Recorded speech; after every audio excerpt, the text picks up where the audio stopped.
Oh, if sure. there's something that you'd like to point out as your green pointer. That's it. So I hate to be that guy, but I was talking when you went through your initial. You said there's arrow markers Okay. there? No, I'm just For the saying guy in the butt. back. Yeah, for the guy in the back. There you go.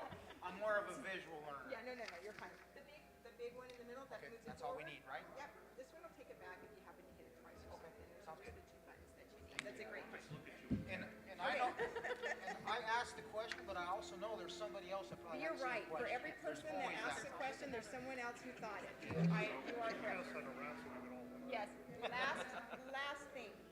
7 to 9 minutes, please. If we can keep it in that time period, that'd be fantastic. Except for Mary Ellen, and since she's going first, she is actually presenting both for county management and HR. And so I'm pointing this out because please do not follow her lead of how long we have. The rest of you have 7 to 9 minutes. Please do not get up and pull me Yeah. off the stage. Right. It's been Exactly. 7 minutes. All right. So other than that, any questions before I sit down? Good? All right. Thank you. Oh, you got one. Come on, man. I heard that. Oh. One more thing. At the end, after Mr. McCord is finished, there will be a wrap-up time for a Q&A time. Yes, I have Jeff at the beginning. At the end, there will be a Q&A time, so the panel there will be live questions that will be asked of you guys for about 15, 20 minutes, depending on about how much time. My goal is to wrap everything up at about a 90-minute time frame, right?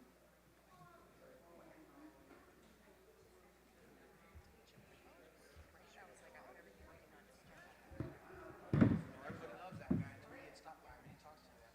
Then, that's what I tell people. It's funny, it's comical when you're not the guy, but it Yes, sir. Everyone's ready when you are. good guy. Oh, I know. I would say, do you really know who I am? And do you know how my family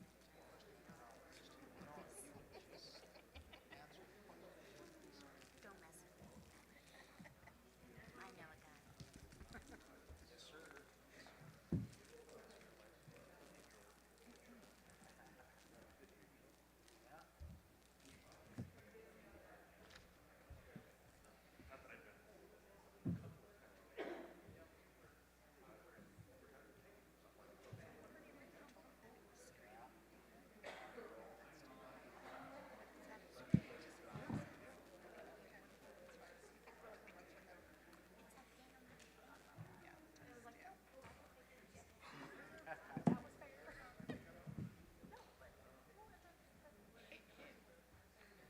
Good morning, everybody.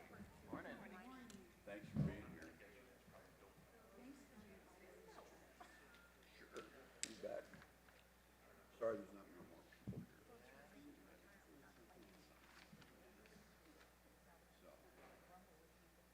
So. Okay. Hi. I guess I should be official and come over here. Good morning, everybody. Thanks for being here. Appreciate it. So those of you that don't know me, I think you probably do, but I'm Jeff McClure. I'm the chairman of the board of county supervisors, and I am your county supervisor. I had a long commute today. I live just over in Eagle Crest, so, you know, tough day. So I thank everybody here on the panel that comes from points north, you know, for getting here, and I really so appreciate that. So we'll start today out. We'll get to introductions in a bit here. I've got some people in the audience. I've got Kelly Monroe from the assessor's office. You just go, yeah, yeah. Oh, that's right. Oops, big mistake. Treasurer's office, yeah. Don't do that. So they're the ones that send you the tax bills. So, yeah. See, now you want to be the assessor's office, don't you? Yeah, okay. Kathy Whalen here is a deputy county manager. I've got, not you. I've got Tanya Martinez over here. She's from the county's management office. And then I've got Tricia Moore, my district administrator, that helps does put all this together, and I so appreciate her. So, there aren't any other electeds in the office, in the house, are there? I saw Kim from, well, you guys. Oh, yeah, the treasurer over there. You're elected. Say hi, Mike. But from, I know Kim is here from Supervisor what's his name? That's him, Rex Scott, District 1 in Pima County.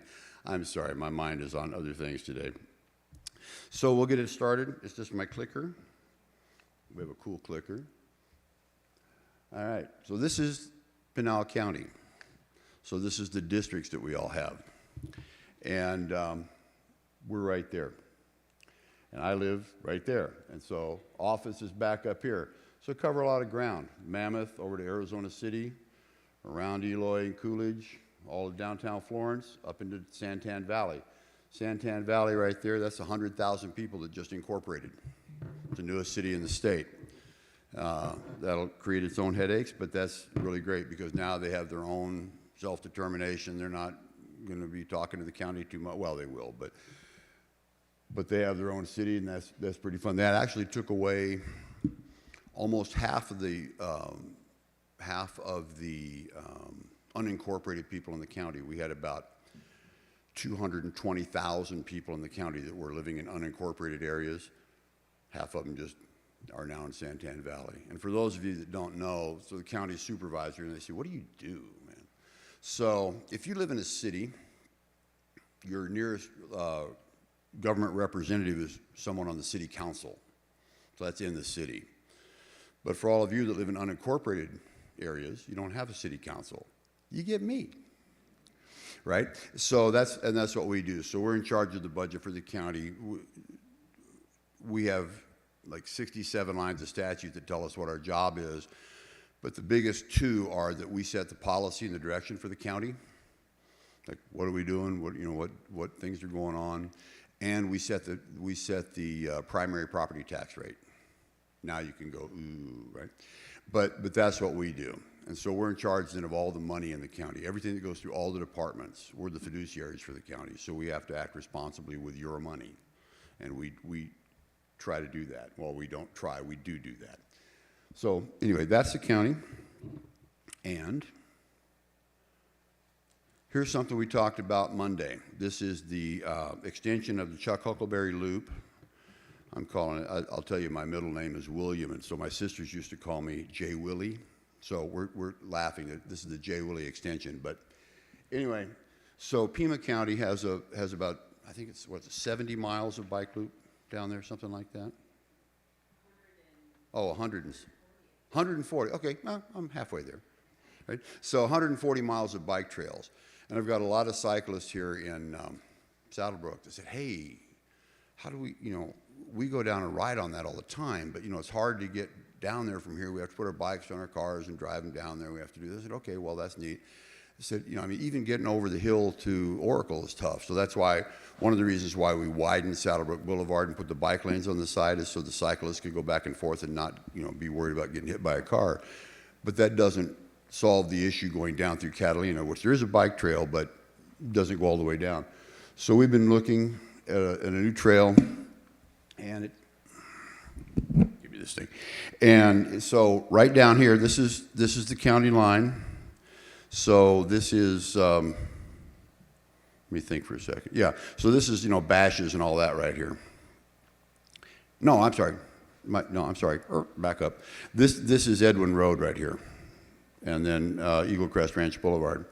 So they want to come up the side, up through Big Wash, and then right here, come up the side of Highway 77, come up, go around the trailer park up there at Oracle Junction, go up under the bridge right there on 79, just like they do down in Pima County, all the way up here, right in front of Saddlebrook Ranch, up here, drop under the freeway. There's a nice elevation change there. Go under the freeway here, around out through Biosphere, come down the ridge top, all the way down, and catch Catalina Foothills, just about a half a mile up from the taco stand up here, right? We know what the taco stand is, nod. Okay. So, and then right down the ridge, and then hook back up again to Saddlebrook Boulevard and down. This crossing right here would be a grade level crossing, which would be the street light, and all we have to do is adjust things to make that work better for bicyclists. But that's the general plan. This is the 60,000 foot view of it. Nothing's in stone yet. That's why we had a meeting the other night to talk about, what are your concerns? What would you do differently? Where should it be? And we had a lot of folks here that were worried. Because it used to talk about coming up Lago de Oro and then coming along the CDO wash here and then going underneath these homes here at the preserve and then hooking up somehow. But there's a lot of engineering difficulties there.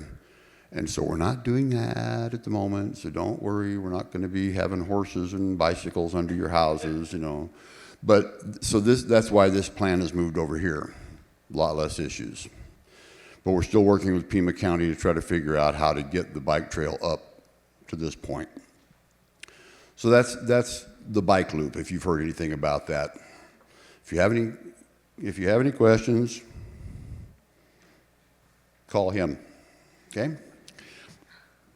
So, there's that, and then I'm going to go along this whole meeting. You're up next. This whole meeting is, you know, I say state of the county, but really it's about what goes on in the county. So I try to every year try to bring out different department heads, managers to come out and tell you, different electeds, what's going on in the county, what we're doing with your tax dollars, just so you have an idea of what the county does. Because everybody's like, well, you know, government is this one big box, and it's not. There's a whole bunch of different layers. And so this is what we try to do and educate you on what's going on. So with that, I'm going to turn it over to Ms. Mary Ellen Shepard.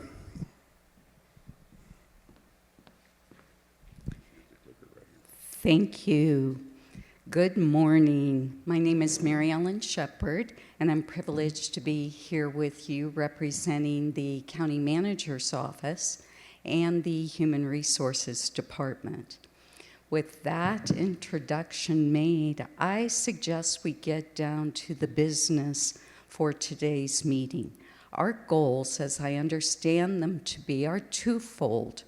The first is for you to get information you need to know what is happening in Pinal County. The second is for you to leave this meeting with confidence that when it comes to public service, you are in good hands. So how do we make achievement of those two goals a reality?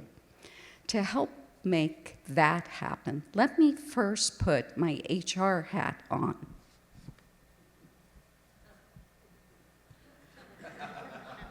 Literally. From an HR perspective, informed by current industry knowledge and trends, the most important areas we can focus on if we want to be successful in achieving our goals today include, number one, attention to well-being. Wellness needs to drive our organizational infrastructure. The well-being of people should influence how work is designed, how managers lead, and how the employees and customers, sorry about that. So not by accident, this next part of the content comes right after the parts about the... My voice changed. That's a little teaser about what to expect next. But well-being's important because it can't be an event. It literally has to be a way of being. So let's do a check-in. You're being tasked with learning about the county today. So before I make you jump in, if I'm going to live the principles, I need to check in. How are you doing? Everyone doing well? Anything you need before we proceed?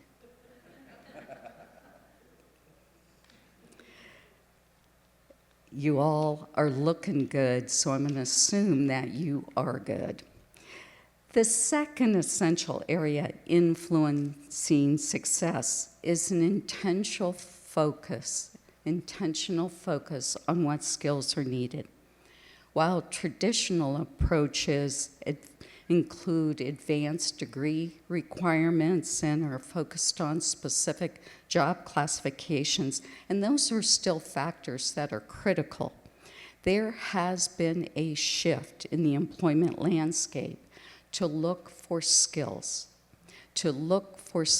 based upon experience, and also to attract those with those skills to the county workforce.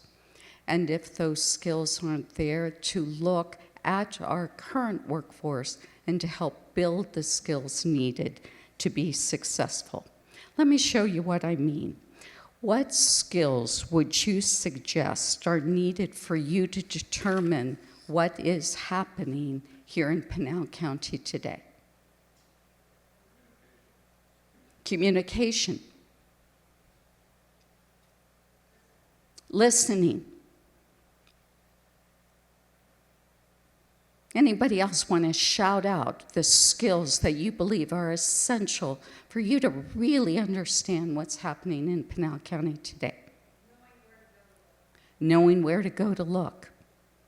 Excellent responses, listening, attention to detail, effective communication, knowing where to go and look to get the information, problem solving, analytical skills. Yes, all of these aforementioned skills are essential to getting the job done. So giving these skills are prerequisites for our success, we look next to what roles exist in Pinal County that embody these skills.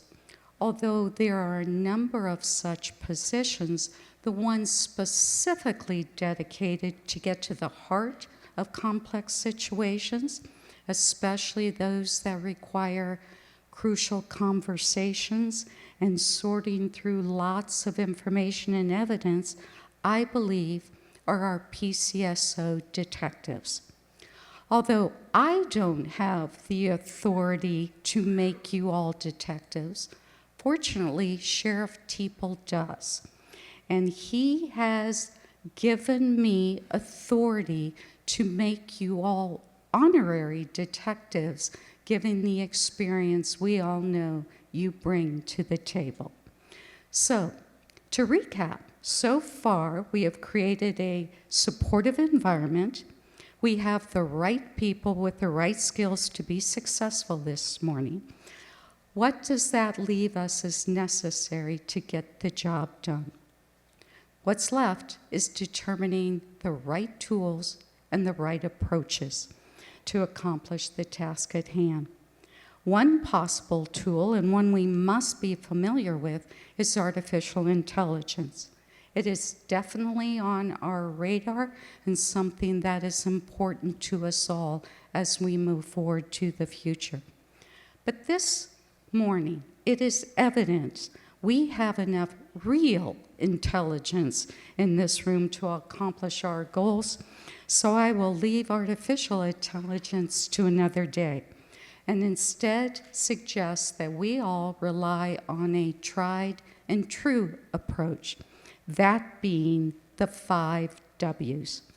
As I know you all are aware, the 5 W's: who, the people involved, what events or actions have taken place, when, speaks to the timing, where, the location and the context, and why, the motivation.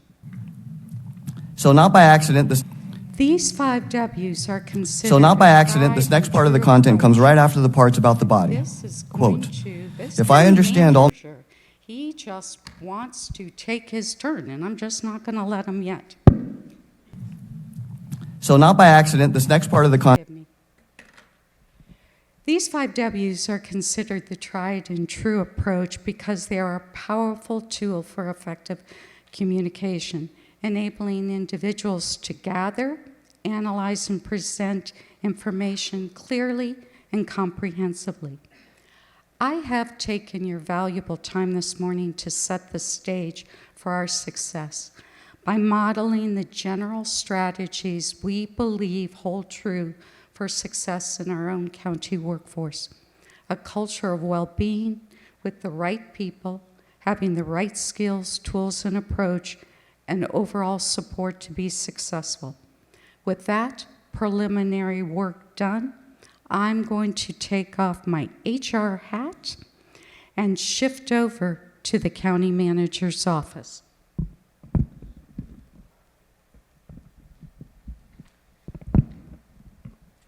Thank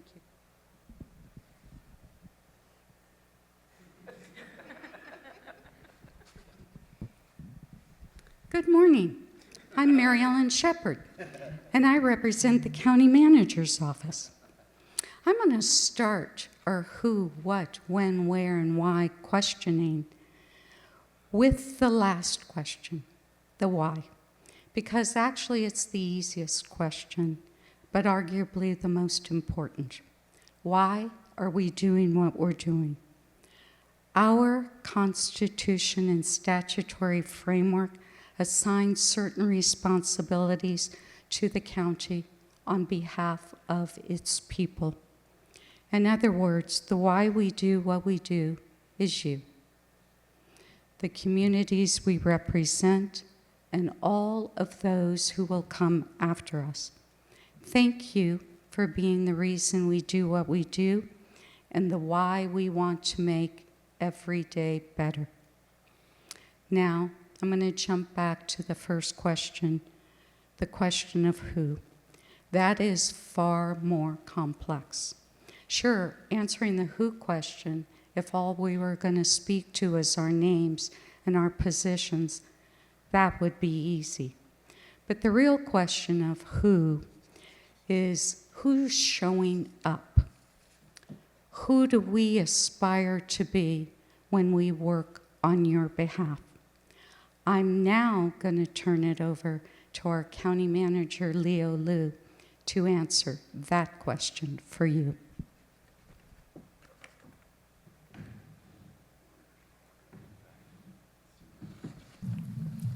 So not by accident, this next part of the content comes right after the parts about the body.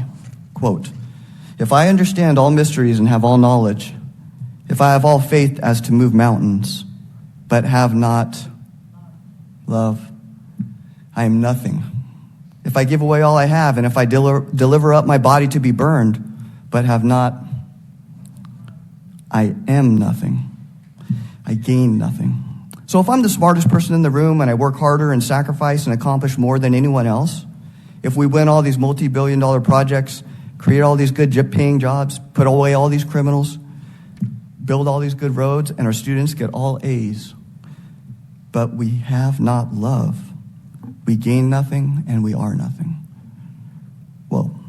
So I say this to our team as well. If we say our mission is to create a great community and quality of life, but we treat each other horribly in the process, aren't we just hypocrites? Okay, well then, so what is this love? If the Arizona Cardinals win the Super Bowl, we might say we love the Cardinals. Or if we could ever afford the new Lucid Gravity, we might say, I love my car. Or more fitting, we may say, I love my spouse. That's my better half. And although this is true, the love we're talking about here is very similar, but a little bit different because it's between each other in this room. Sometimes it's delusive and not always easy. So what does this love look like? The first characterization of this love says, quote, love is patient. So that implies that I want something I don't have and I have to wait for it. And that somebody is annoying me or frustrating me or disappointing me. And that someone might be right next to you in this room. In fact, that person might be me right now. The quote quickly tacks on and says, love is patient and kind. There's the challenge. You have to be kind while you're being patient and annoyed and frustrated, and sometimes even when you're being treated unfairly. That isn't always easy, but it's always intentional. It shows respect, consideration, goodwill, empathy. We may not always agree, but we should always love. Sometimes when trying to understand something, it's helpful to identify the opposite. And it's described here so we know the difference. Love does not envy or boast. It is not arrogant or rude. It does not insist on its own way. It is not irritable or resentful. Nobody wants a leader who says, I'm the man. You just do whatever I say, whenever I say it, and by the way, you're getting on my nerves. That doesn't build trust or teamwork or inspiration, and it doesn't bring out the best in people. That's why we cherish the representative democracy we live in and not a tyrannical monarchy. When you give people love, you give them the freedom, support, and grace to be the best they can be. Continuing on defining love, quote, "It does not rejoice at wrongdoing, but rejoices with the truth." We want to know the truth and have an honest assessment of ourselves and improve where we need to. However, we do not make up lies and false accusations in order to try to harm others and further ourselves. Finally, quote, "Love bears all things, believes all things, hopes all things, endures all things." And we all have done some of that together over the past few years. So as we endeavor to continue to live in a more perfect union through local social contracting, I hope we can do it through teamwork and in love, because if we don't have love, we have nothing. But if we do, we have everything.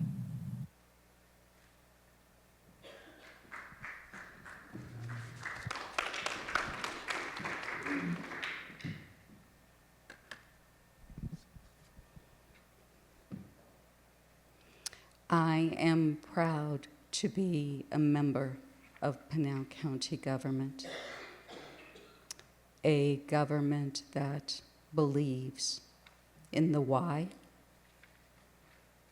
and helps us all focus on the who. And with those foundations, I'm now going to turn back to the questions regarding when, what, and where. And with that shift, I'm going to put my HR director hat back on. To answer the questions of what, when, and where, our chairman has solicited the help of our department directors and elected officials. But this time, when I put my HR director hat on and serve in the role to answer these questions for you, I'm going to ask that you please envision everyone else on this stage with me today wearing the exact same hat. Why? Because while I have the title, we all have the responsibility to ensure the right people with the right skills and the right support are doing what is needed in order to exceed expectations. So what has HR been doing for you? We continue our focus on recruitment and talent acquisition. And to be honest, while overall we have been holding our own with the number of applications and qualified applicants, and our new hires actually show a slight decline in 2024. This doesn't really come, though, as too much of a surprise because our number of job postings were less, and the employment situation in our labor market is such that employees are generally staying in their current jobs with their current employers versus leaving. Importantly, though, our head count is over 2,200, which is the highest we have ever been. And this includes our judicial branch. But we did also add 422 new employees. They joined our ranks in 2025. Now, with respect to retention, we have seen an increase in voluntary turnover when compared to 2024. However, it's also important that I put that data into context. While it increased this year to over 12%, when looking back to 2024, we experienced an extraordinary year. Our turnover was less than 10%. When we look back at years prior to 2024, we were in on average, the 12% range. So while I can't explain fully what happened in 2024 at this point, I promise you we are looking at it to understand what did we do right that ensured that the employees that we invest in through hiring and training are staying to serve you. I also want to put in context, though, the 12%, because numbers on their own oftentimes can be meaningless. When we look at the national average, the average voluntary turnover rate is 13%. So we are exceeding that. But again, we want to do better. In order to do better, we collect exit interview data from those who are leaving, and there are two major themes that continually occur. One of those is pay, which will come as no surprise. So we are and have been doing an extensive analysis of the labor market, our classifications, as I spoke to earlier, the skills required in the minimum qualifications, and expect to have an update to our classification compensation structure and system this year, as well as, more importantly, a sustainable practice that will allow us to remain competitive in the future. Why does this matter to you? Because experienced employees ensure the service to the community meets the expectation, and every time we have to invest in recruiting and training, those are dollars spent unnecessarily. What hasn't changed, though, and what we are very proud of, is our 4-star brand reputation rating. We have 4 stars, which is, in my opinion, well, not just mine, huge. And the reason I say it's huge is if you look at the counties to the north or south of us, they are not at the 4-star rating. They're in the 3s. If you look at most of our cities and towns, they are also below what we are at. So I am proud to say our brand, how we're viewed, is positive. This is what they're saying about us. Pinal County fosters a friendly, family-like atmosphere where employees feel valued and appreciated, with many praising the supportive coworkers and management. Now, I'm going to shift to some of our goals achieved, because we can talk a good story, but results count. We had promised to take a look at our merit rules, which govern our hiring and retention practices. This year, we completed a revision working with the Sheriff's Office to our law enforcement merit rules. And why this is important is this ensures compliance with the Peace Officer Bill of Rights, as well as promoting, attracting, and retaining the highest caliber of deputy sheriff's detention officers in service to you. Speaking of detention officers, we are in the process of completing a merit rule governance document for them. This will be the first time that we've had separate rules for that classification to ensure we are representing the professional nature and unique nature of that industry. We, in terms of leadership development, we initiated a training program for our supervisors, our managers, and our leaders and aspiring leaders. It's a 12-part program that focuses on everything from building a quality, sustainable culture to effective communications to the basics of leadership and management. What I'm really proud about that was introduced with the support of the board this year is a professional responsibilities office. This is a separate office in county government that exists to handle complaints and concerns regarding our workforce, to include every level. And this group is tasked with conducting those challenging investigations to make sure our conduct is above reproach.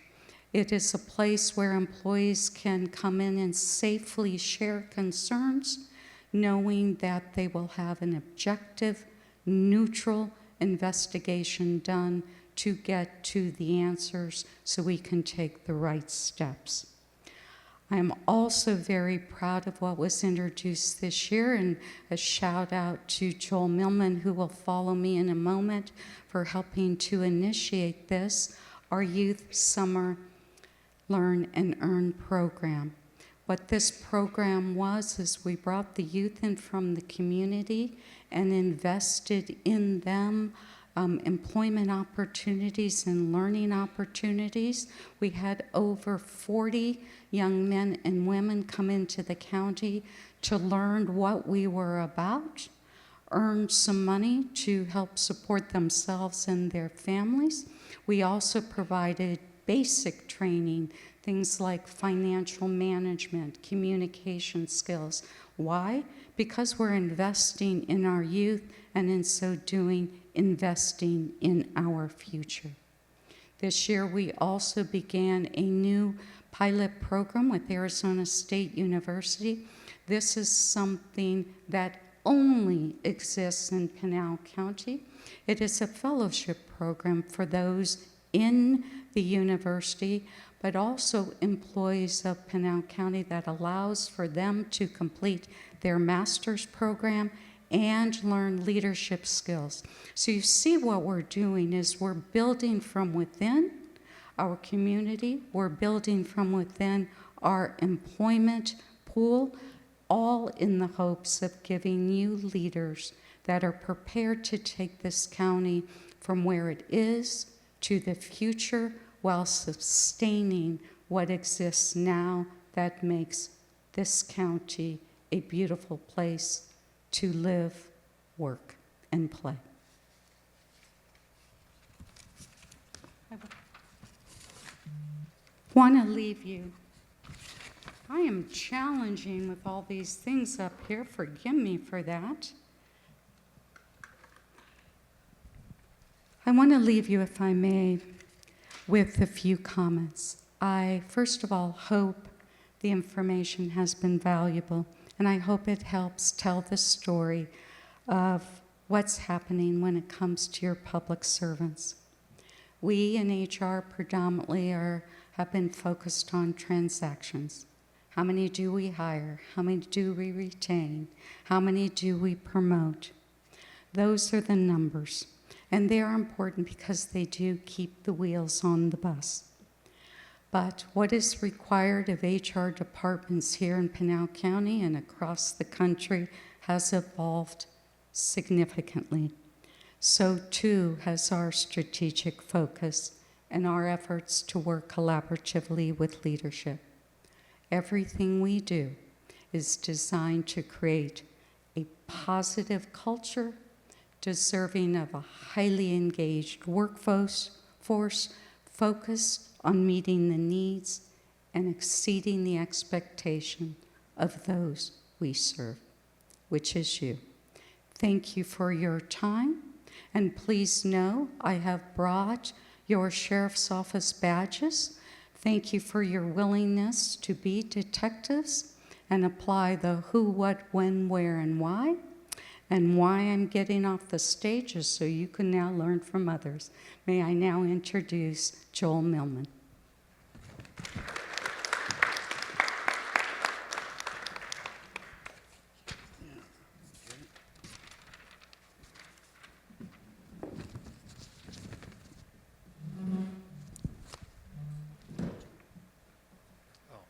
Thanks.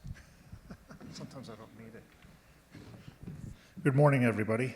I've given myself 7 minutes and 59 seconds because we were said to hold it to 7 to 9 minutes, so see how well I do. But we have a big hook here, and I'm not starting it yet. I got to get settled here. 1 second here.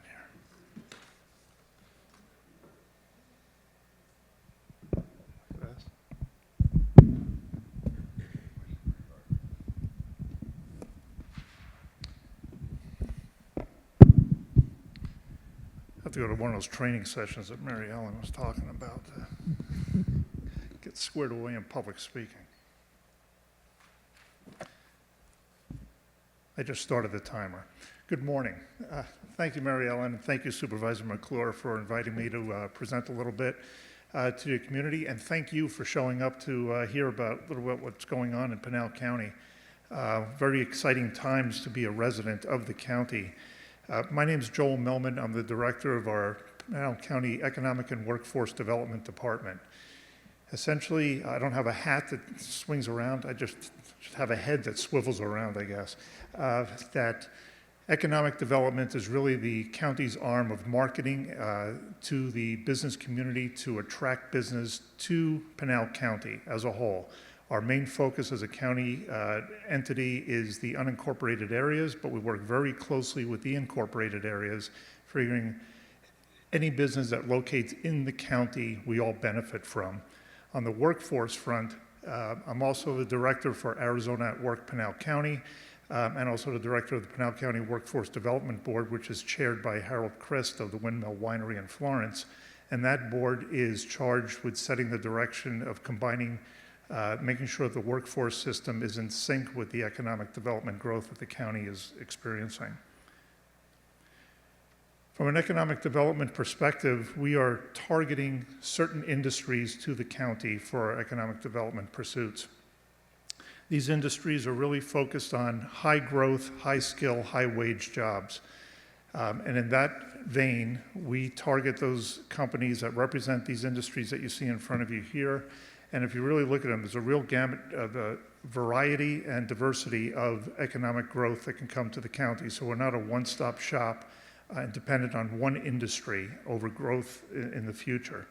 The jobs on the workforce front is our job to ensure that we have a workforce to support these industries as we attract them. One of the strengths of Arizona as a whole, and Pinal County especially, is our workforce. And I'll talk to you a little bit about that in a second. But it's our job to merge the two, to attract the business and assure those businesses that the workforce is ready and prepared to work for them. A little bit about the county from an economic and workforce development perspective. You can see some of the businesses that we call them recent locates and expansions here. Some of these are not new. You've probably heard about them. LG Energy Solutions is really gearing up and starting to hire their staff. In a couple of years, they're really expected to hire about 3,700 people. And we work closely with them to assist them in that hiring process and attracting and screening some of their applicants. Lucid Motors, as you may have heard, just expanded their operations outside of Casa Grande and into Coolidge. So they have a larger footprint, but a solid footprint within the community. Freeburg Industries and Eloy. Now these are in incorporated areas, but again, as I mentioned, they're really contributing to the whole. Towns like Eloy, Coolidge are really starting to put themselves on the map. Superior with Resolution Copper is another example. So in a second here, I'll show you a map of the distribution of a lot of these businesses. One interesting tidbit here is I have a data analyst on our staff, and so she updates this slide each month. And this is the first month, if you look at the lower left there where it says population, this is the first time that this number exceeded 500,000 residents in Pinal County, which is only expected to grow as we go forward. And so for that continued growth, we have to ensure that we have jobs, and then we have that workforce. We have a highly educated workforce that contributes not only to the county as a whole as an employer, but also to these businesses that we're attracting. Unemployment rates are holding steady nationally, but Pinal County is really well positioned in that. Workforce, we have a workforce, and that workforce is defined as anybody 16 years and older who is looking for work. This whole crowd. That includes everybody in this room, everybody. And we even have a program that I ran at the state level for 7 years called the Senior Community Service Employment Program. So if you're 55 and older and you're looking for some work or something, let me know afterwards and I can connect you. But our workforce, 225,000 individuals, which is ready to work. Our job is to make sure those jobs are in Pinal County.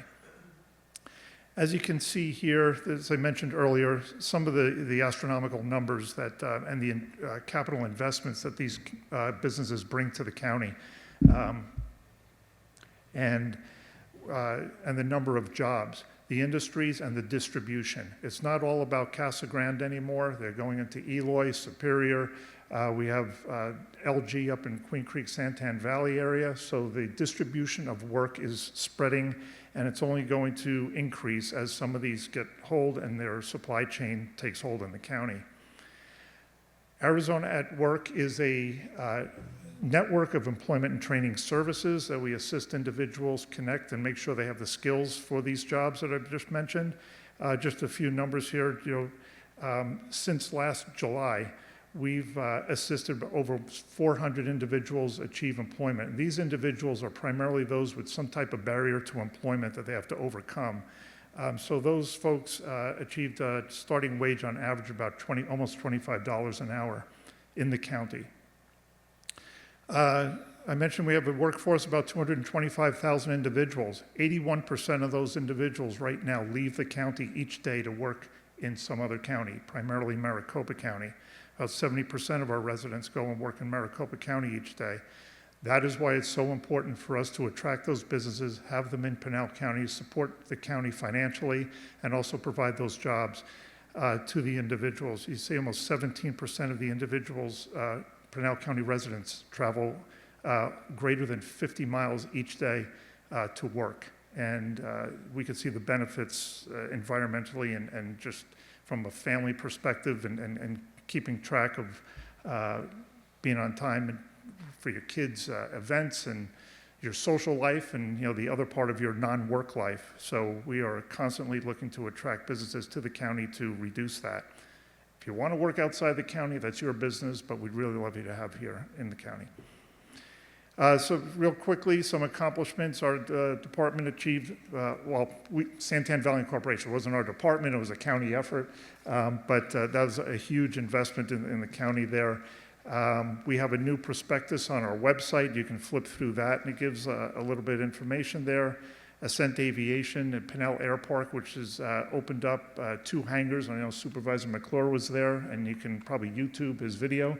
Almost 300 jobs right there at the air park. Our department was the recipient of an Arizona Association of Economic Development award for the work we did with Nikola Motors when they closed down, and we assisted those individuals get reemployed. And we do have an effort going on that we're going to be pursuing. It's called FILM, and just if you look at that too closely, you'll see a typo. It's just FILM, but and that is really to attract a lot of studios to Pinal County to take advantage of the scenery we have to film videos here. And wait, that's my 8-minute mark. And then workforce development, as I mentioned, Arizona at Work provides no-cost services for individuals who are seeking employment. We also have these are services that we provide to the business community as well. We have a job center in Casa Grande. I'm looking to expand those services throughout the county. And this is Scott Hamilton next. Thank you.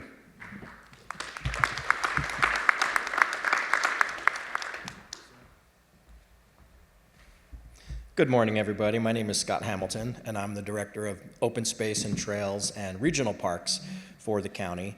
And if I knew we were going to have props, I could have brought several different park hats.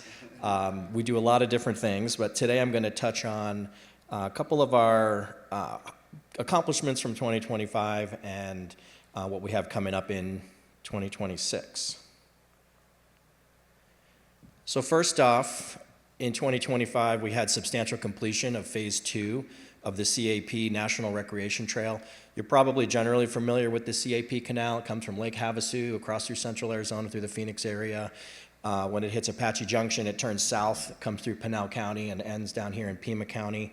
When the canal was established many years ago, there was a recreation component included in the planning. That is what we're carrying out today. The first phase was completed years ago down near the Pima County line. This Phase 2 that we're wrapping up this year essentially runs from Parklink Drive north to the south side of Florence. And there's several trailheads. in regards to where to find the information. If you go on our website, we're also on Facebook and Instagram. You can find our information about how to access the CAP trail. The photos here, the one on the left is the new parking lot. It's wrapping up construction literally this week. We're expecting a grand opening coming up later in February, possibly early March. This is what we call the South Florence Trailhead. It's on Highway 79, immediately south of Florence, right at the CAP Canal. The little building you see there is a self-contained composting restroom building, waterless composting toilet. Another project, Jim Courtson West Pinal Park. This is located on the north side of I-8 in the Stanfield area, kind of near the west edge of the county line. We had a project that we just wrapped up that did some ADA access improvements. That photo on the left, that's a new concrete parking pad. All of the campsites have shade ramadas. You can tent camp there. We have group camping. You can bring your RV. We get a lot of locals that come and camp here. We also get a lot of travelers since it's close to I-8. We get a lot of people that are traversing the country that stop in and stay with us. So we've done some great ADA access improvements. Also some erosion control improvements. These are concrete low water crossings that previously were not here.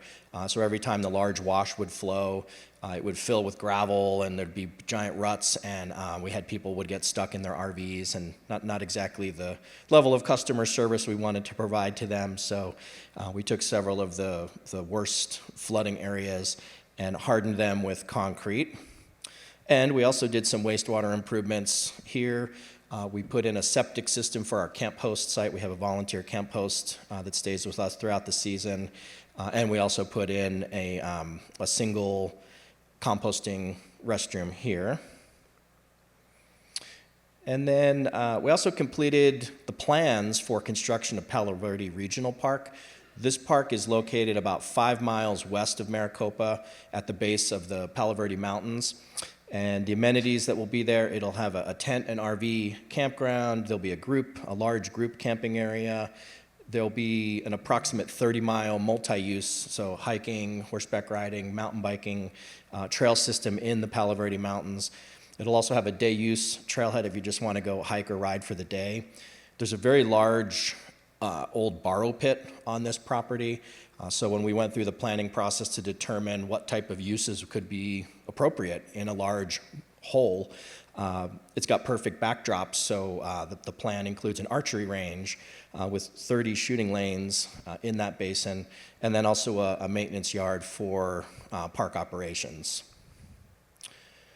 Coming a little closer to where we are today, at San Manuel Park down the road from here, which has a ball field, basketball court, playground, typical park amenities. There's also a community center on the site, and we received a grant to do improvements to that center. The plans are complete. It includes utility improvements. The building is a little older, so typical problems you run into with water and sewer, leaking roofs, things like that. We're also going to be replacing the restroom and doing some upgrades to the interior to make it function. This building gets used a lot for various community meetings, but also local events in San Manuel. Looking ahead to 2026, as I mentioned, we're completing phase 2 of the CAP Trail. Stay tuned for the date to be announced for our grand opening celebration at the South Florence Trailhead. In addition to completing phase 2, we're already underway with the planning of phase 3 of the CAP Canal Trail, which will basically be the northernmost piece. It'll run from Florence up into Maricopa County in Apache Junction. We're also going to start construction of Palo Verde Regional Park. That park will be presented to the board for consideration of the appropriation of the funding. And then, as I mentioned, we will also begin the improvements on the San Manuel Community Center. So with that, that is a quick tour of some of the highlights for our park system. And with that, I will turn it over to Corey Redden, who is our Director of the Office of Emergency Management.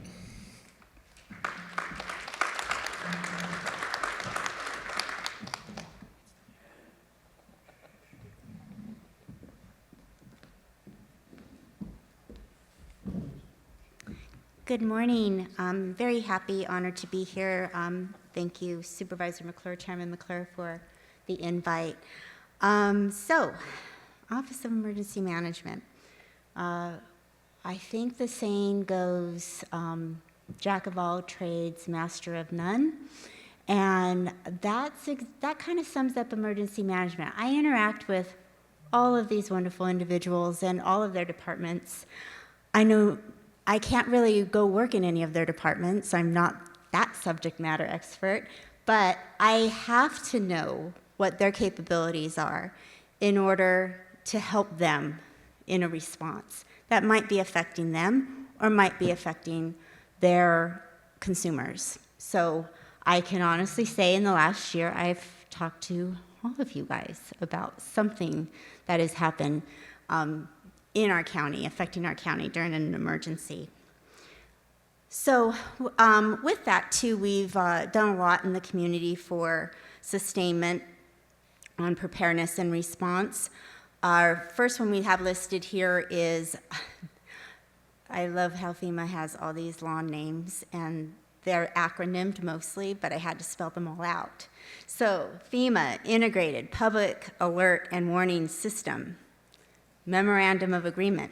So that is our FEMA IPAWS MOA, and all counties in the country have to have the capability of doing a wireless emergency alert.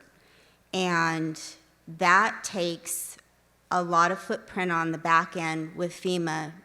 It has to be a formal memorandum of agreement. We go to the Board of Supervisors. They allow me to sign this agreement, authorize it, and that allows us to be able to do an emergency alert regardless if you are subscribed to an alert system, which we also have our PANAL emergency notification system that you opt into. But what if we have people just traveling through, or like Scott mentioned, there's a lot of tourists that are coming to our great areas looking and exploring our open space and trails. What if they don't live here? So there's a wireless emergency alert that is through cellular towers, and your phone will automatically ping when we do a wireless alert in that area. And that's very important when we're dealing with evacuations and wildfire responses and just anything sudden. We also will do that for our sheriff's office or any law enforcement official when people need to stay out of the area. So we have that capability in addition to our opt-in system, and that's very important. And we also have to do a monthly testing of that to make sure the system works. And FEMA will alert us if we missed our test. I'm coming down the wire. It's the end of the month. I need to get mine in. And that's what we do to make sure everybody's protected. This is similar to the Amber Alerts, weather alerts when you get notified of inclement danger or a missing person. So that's similar to that. Also, too, we had 2 significant fires in this area, the Cedar and Cody fires. We assisted with that. We, of course, are not the firefighters that respond to these incidents. We never even go onto a scene most of the time, but our response partners do. And with law enforcement, they're in charge of evacuations, and with our fire partners and agencies, whether it's at the federal, state, or local levels, they also need that assistance of us to coordinate messaging and to coordinate any equipment or other additional resources that they may need. So I'm always talking to all of those agencies as we prepare and respond to these incidents. We also, after the event, will work on recovery. So we were able to connect people with recovery resources and also to get them any additional resources that they may need, like clothing and food. Also, debris management. We implemented that and had Team Rubicon come out and do debris removal so that people, those residents that lost structures or lost their homes, were able to start rebuilding again. Debris management is huge. It takes a plan, it takes a lot of coordination, it takes permitting.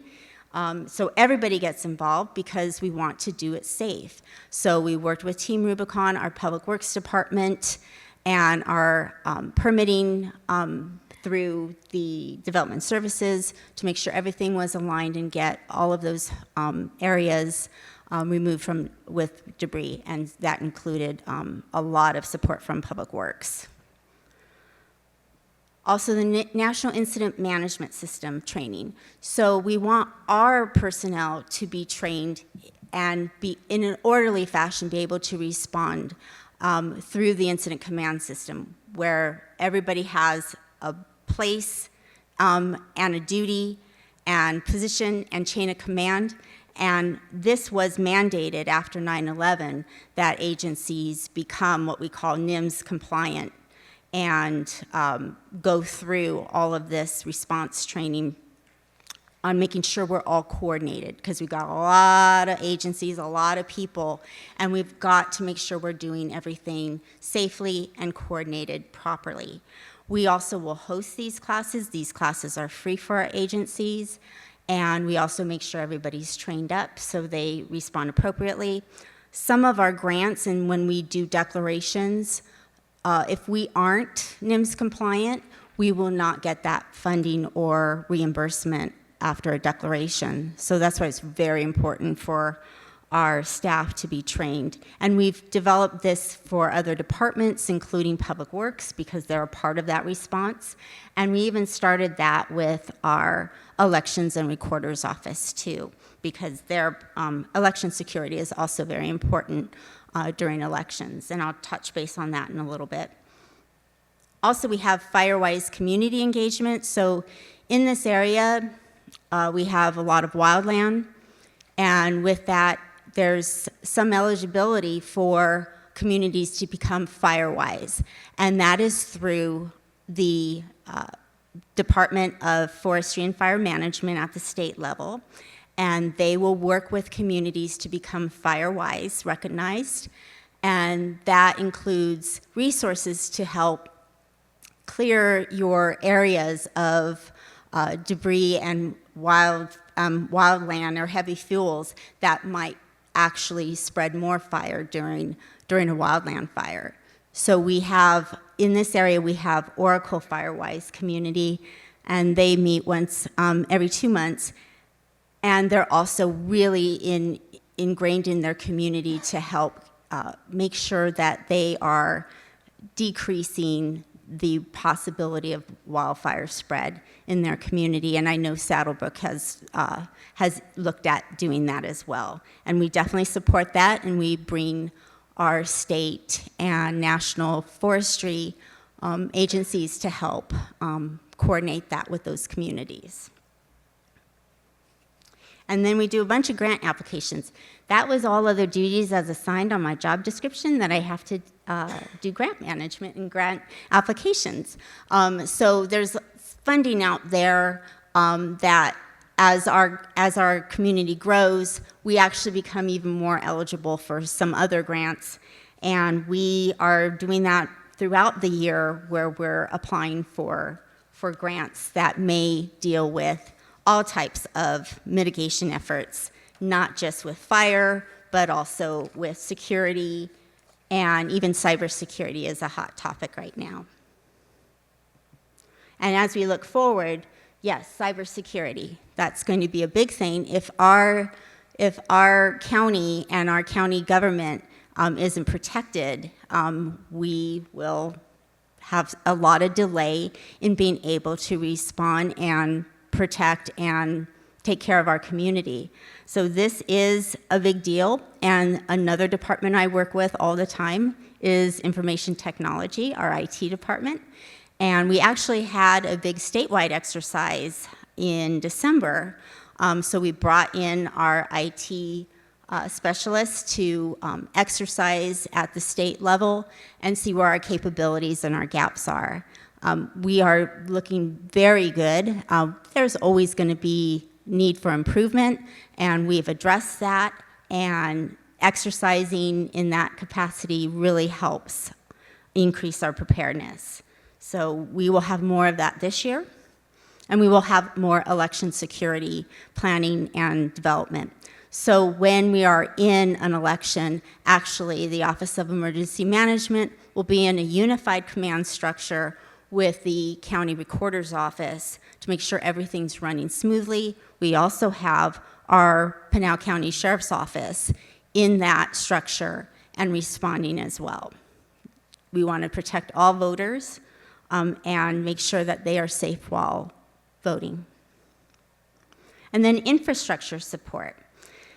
So I'm so glad you put this picture in here, Tricia, because this is our command and communications vehicle, and it no longer reads emergency management. It reads Pinal County Sheriff's Office. Because what was happening is when I was appointed as the emergency manager, even though I told Leo no, he still made me do it. True story. The directive I got was to change the culture and increase efficiency in this department of the Office of Emergency Management. So PCSO was calling me up 24/7. We need this unit. We have a response. We have a barricade. We have an emergency. We need this unit on scene. Okay, well, why isn't it just with you? So I transferred that asset to Pinal County Sheriff's Office. They quickly changed the name, so it does read PCSO on there. They're really quick to do that, I will say. Thank you, Chief. But yes, that is what we do. Again, master of none. I need all of these things to be in our county, but I don't need it to be sitting in my office, not doing anything until somebody asks for it. I pre-deploy equipment so that we are in a ready state all the time. So I'm happy to say that this runs very smoothly when we're doing that infrastructure support, because I'm bringing that equipment and pre-deploying it. I'm getting it for them. They need it, great. I'm also getting a mobile command post purchased and provided to PCSO as well, because they need that all the time. So we're always trying to increase that infrastructure support. And with emergency management in our office, we're also working on workforce development.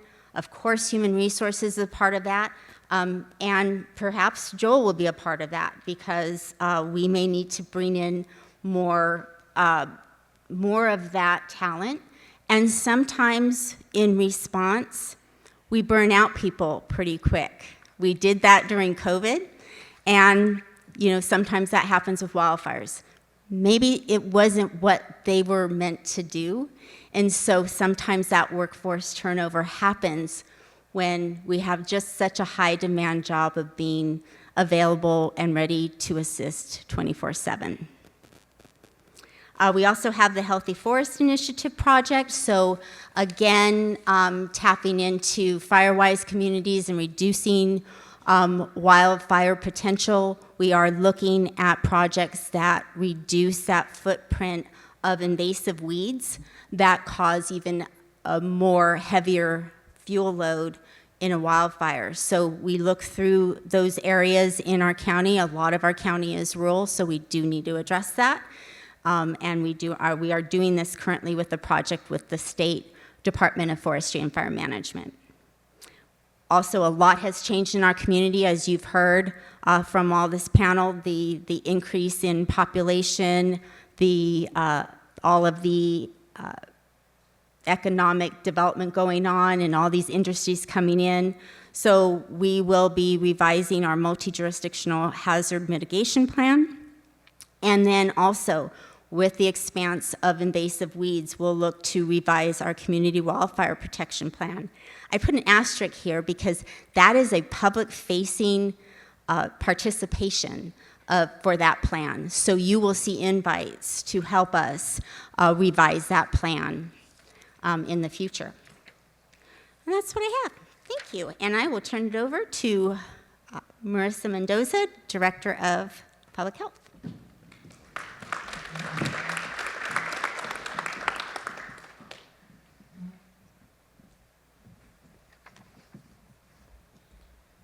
All right.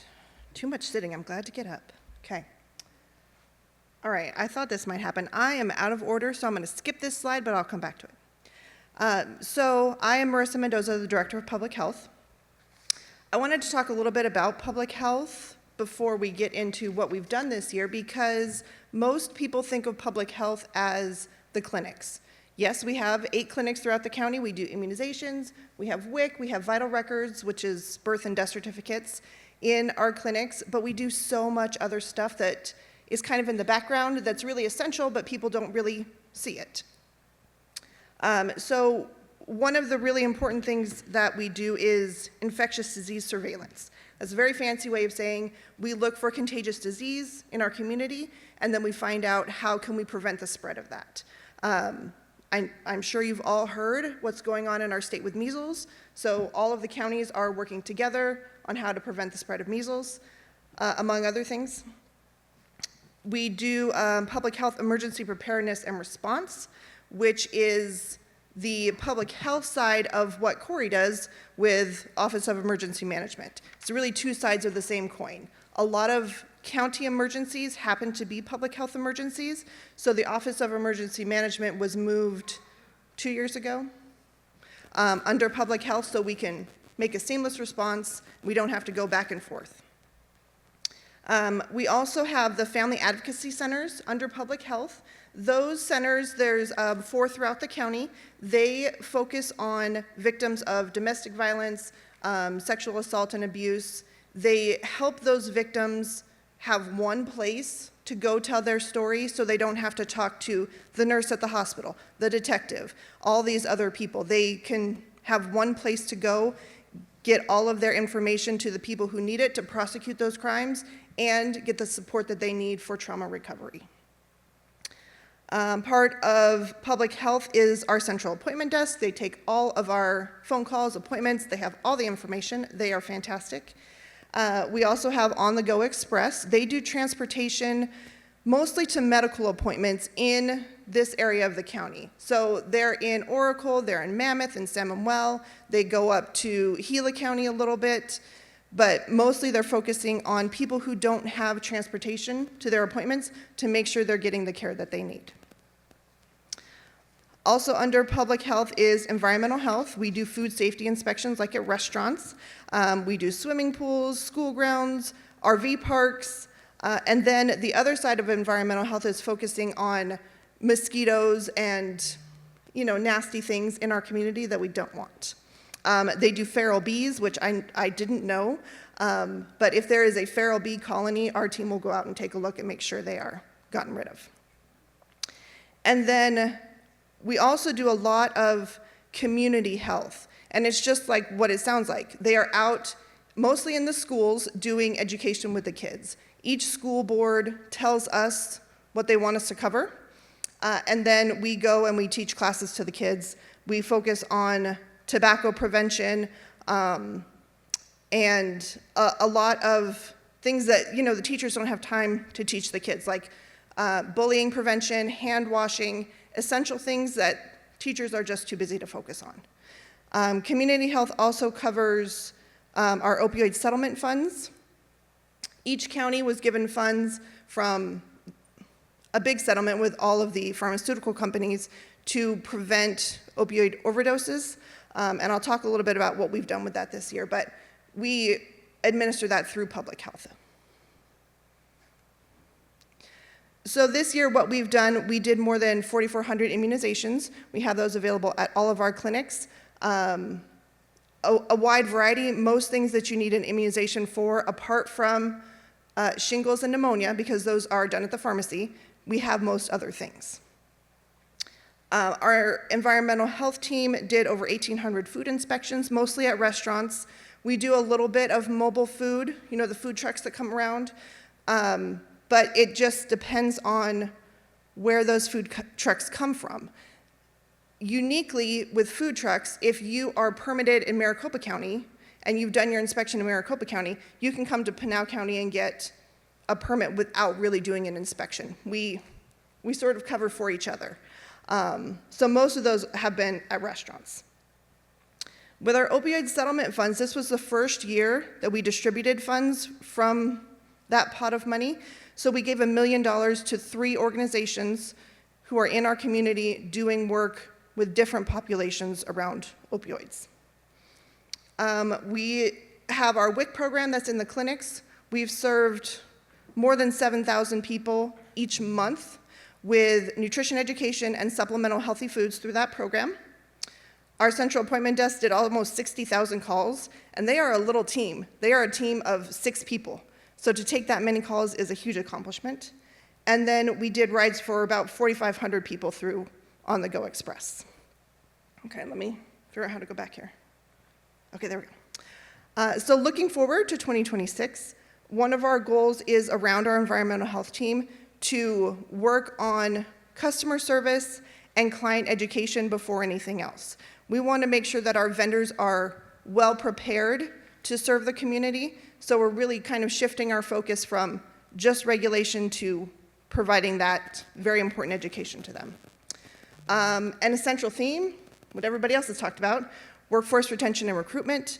Healthcare and public health have seen an increase in burnout during the last few years since COVID. So we're really focusing on what can we do for our staff to help mitigate that.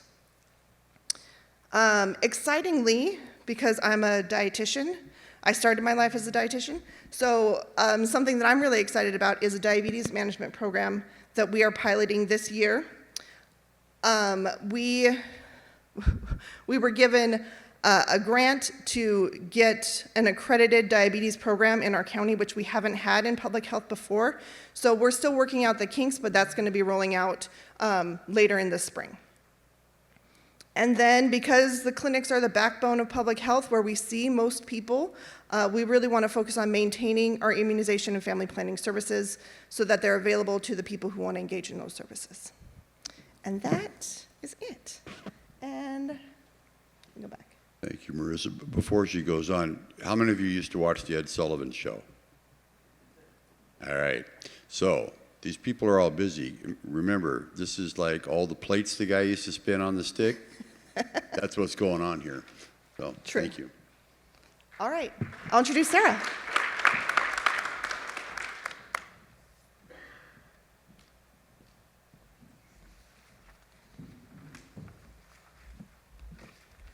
Good morning. I'm going to set my timer and make sure that I'm respectful of the time. I just want to make sure I'm not shouting at everybody. Thank you. Thank you so much for having me here. Thank you, Chairman McClure, for inviting me to speak. My name is Sarah Ballister. I'm with Reentry Services Division. I've been with Reentry since its inception 2.5 years ago in our local jail. And I'm very excited to talk about the things that we're working on and share some of the things we're looking forward to, but also some of the things we've been up to over the last year. So the first thing we're going to get into is some of our successes from this past year. We have the first number up on the screen is going to be clients with established services. So the way that we define this is if they were assigned to a coordinator and services were established with them. We established services with 928 individuals. The next thing I'm going to get into is, so the first one that I gave was actually number 3. These have switched around a little bit, so I apologize for that. The next one that I'm getting into is rendered services, which is the first number on here. So this is defined as being connected to information for the service that meets an individualized need that's been identified, or could also be a requirement of their case. So some of these different services that we connect to are employment services, whether it be workforce development or connection to a job. Also educational services, connection to transportation, social security or disability if they're needing to apply for those. DUI services, this is both to comply with their court requirements for their case, but can also assist them with working towards reinstatement of their licenses. Parenting support, this is both the person for the person who is incarcerated, but also can be used for families who currently have custody of their children or kinship placement if they have DCS involvement, so that that child can get those services even before the person has left custody. This is also a connection to physical health. Majority of the people that we are working with have identified that they do not have a primary care physician or have not met with one in over a year. And for many of those, they have medical conditions that have gone untreated due to the gap in care. So for these types of services, over the last year, we connected to 12,759. The next number I'm going to go to is the second one on this list, and this is for submitted referrals. We define this as specifically for services that are immediately connected to. So there are two parts to this. One of these is treatment, and this can be for substance use, for mental health, or for both, also known as co-occurring treatment. And for these, referrals were completed for placement in a program. This can be for court-ordered, whether it comes from lower courts, the Superior Court, or from their probation officer, but also based on screening assessments for appropriate level of care. The other part of this is for peer recovery support services, where they are referred to peer support and services are established while they are still incarcerated. Meetings occur via video with their peer support specialist, and those services continue in person once they're out of custody. For and then for total number of completed referrals, we had 1,595 over the course of this past year. The next point on our list, which is number 4 up here, is that we established an intensive programming pod known as AGAVE within the detention center and began implementing curriculum and programming. AGAVE stands for Assist, Guide, Advocate, Vitalize, and Empower. Any participants must go through a vetting process, which includes a screening. During this screening, we examine their personal commitment and readiness for change, their responsibility and accountability, their spiritual and personal growth alignment, behavior and program engagement history, and they also must set goals for their time within the pod. And these can be personal and professional goals. From there, they submit a letter of intent. It goes under a review by admin to evaluate any security reasons why they may be denied. And then participants will complete an interview with the lieutenant who oversees the pod along with reentry staff, and after that, they can be approved to go in. For anyone who's participating in this pod, they complete 30 hours of programming per week alongside any individual development requirements, and any member of AGAVE is also assigned to a reentry coordinator who can help them with individualized needs and connecting to services and treatment. Our second to last point on here, program was designated a National Mentor Site under the Comprehensive Opioid Stimulant and Substance Use Program, or COSAP.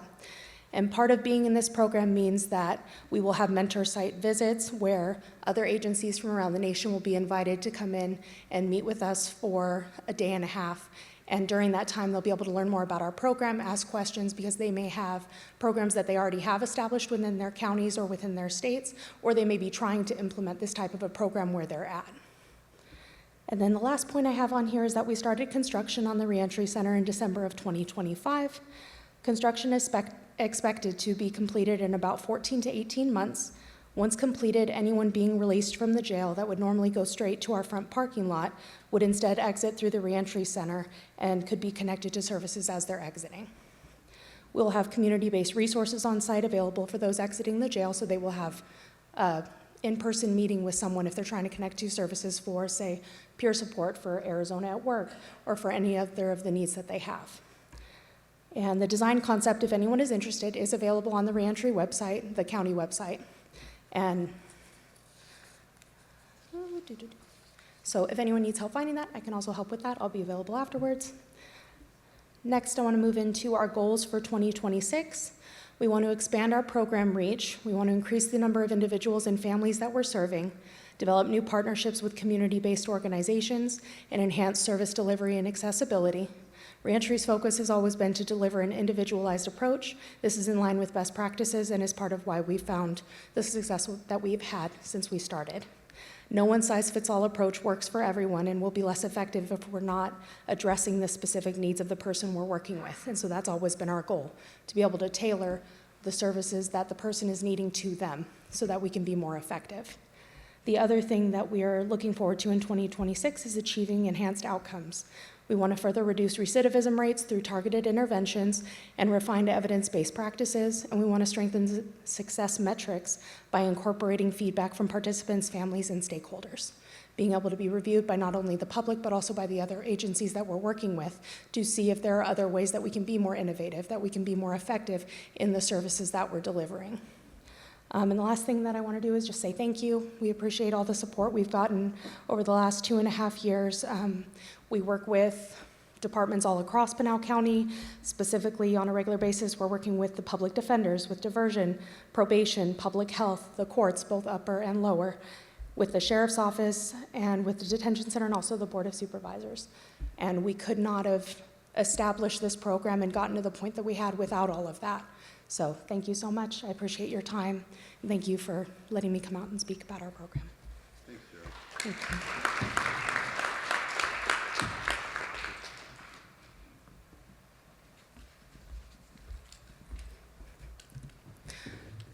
And next following me will be Deputy Chief Jason Villegas from PCSO.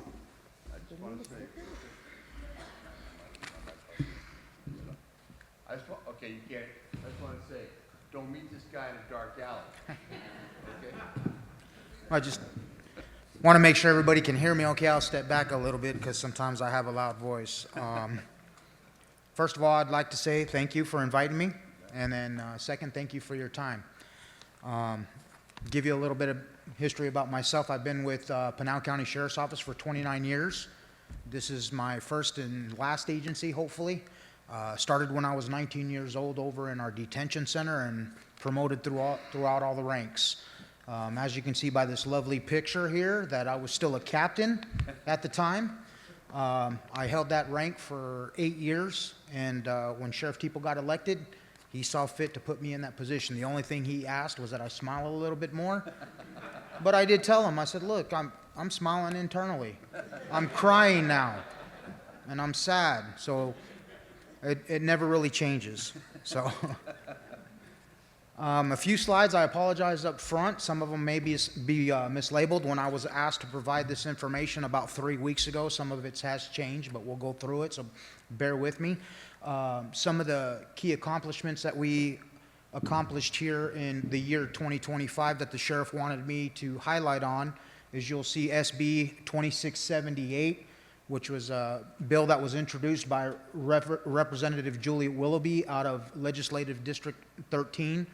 And basically what this is it adds to the penalties of a sex offender involving dangerous crimes against children.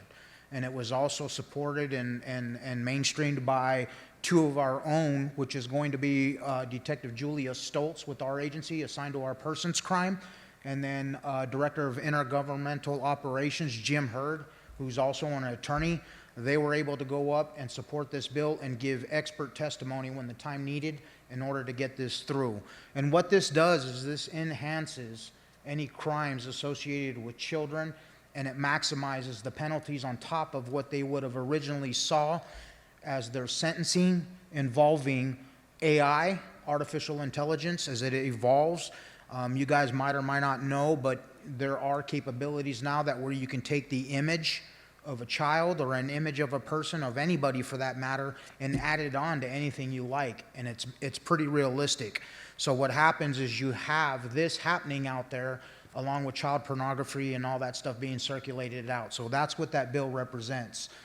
You can see the Arizona Revised Statute there is listed as 13705, and that defines exactly what those penalties are and what those crimes entail for those individuals that are charged and hopefully, if you're involved in this, later on convicted. Another key accomplishment with us, as you know, right now, it's not the greatest thing to be in law enforcement given the national narrative. I love this job. I love Pinal County. It's given me everything that I have today. But as time evolves, and especially the whole national narrative, we're starting to see a huge decrease in the amount of candidates that we have that are actually applying for some of these positions. You couple that with the fact that the incorporation of Santan Valley and the way that Pinal County is growing, a lot of these deputies that are applying for us now also have the capability of working for those agencies in the greater Phoenix or East Valley area. So where we used to lose potential candidates over to the smaller agencies within Pinal County, such as Casa Grande PD, Coolidge PD, we're no longer losing those those candidates over to those counties. We're losing into places like Gilbert, now Queen Creek PD, now not even Maricopa County, excuse me, Phoenix PD, Chandler, Mesa, Gilbert. So we have to stay competitive with those agencies. And it's a fight right now in order to attract these candidates into your agency and send them to the academy. So you look at every agency within the state of Arizona, and even on a national level for that matter, they're competitive as far as trying to get these candidates in. You can see that our detention officers at one time were making $46,000. The Pinal County Board of Supervisors graciously authorized a pay raise in that category up to $56,000 for starting pay. They did the same thing for the detention sergeants across the rank, and they did the same thing for sworn personnel on our side of the house. As you can see, it refers to steps. What's that mean? That means every year of service equals 1 step. So every year of service up to 8 steps is you receive a pay raise every year. And that's the way that we were able to stay competitive. The dispatchers at one point in time, as the captain over Professional Standards Unit and Support Services Bureau, which encompasses internal affairs and all our support services to include dispatch, we were at a critical staffing level to where we were below operating capacity at 50%. What's that mean to you? That if we would have got any lower when you dial 911 at some point in time, we weren't going to have the staffing to be able to take those phone calls. We may end up having to transfer those phone calls over to Casa Grande PD, Coolidge, Florence, Maricopa, whoever was willing to assist, because we were at all-time critical levels, at low staffing levels. They were able to get pay raises for those dispatchers similar to what we're seeing on the sworn side, with the same step scales and 11 steps there, so they're maxing out. And then included in all this, what's not there, is that as you promote within the ranks, well then of course you're going to get that raise associated with being a supervisor also. Another huge accomplishment that we've seen is the sheriff. When he was out campaigning and talking to his voters out there, one of the biggest things that kept coming up was animal cruelty. You know, we knew on a small level that we had animal control and everything else for the most part. When a call for service comes in involving animal cruelty, depending on the circumstances, we would shift that over to animal control. But we saw that there was a huge increase in serious crimes, to include animal fighting, dog fighting, cockfighting, for lack of better terms, rooster fighting, whatever you want to call it, but those are huge. And then so we implemented a whole unit designated and dedicated to those crimes, and it consists of a sergeant and 5 investigators, and those sergeant and 5 investigators work well with other law enforcement agencies, the Humane Society, animal and equine organizations, as well as animal control. We were in the discussion of reopening Carlotta, which is the academy based out of Central Arizona College. It's kind of in a holding pattern. We're at their mercy right now. We're ready to go. But again, when the sheriff was out campaigning, talking to individuals, one of the biggest questions came up is, why are you sending all your applicants or your candidates, your cadets, over to these academies that are all over the state or all over the valley? Why don't you have your own? Now, I can tell you that when I was climbing through the ranks at one time, when Carlotta was there, I was a class sergeant for one of those classes, and then I also ran it as a lieutenant. And why is that a big issue with us? Is because we're sending our candidates that are going to serve your communities over to an agency to be trained as for a lack of better terms, as a generic cop.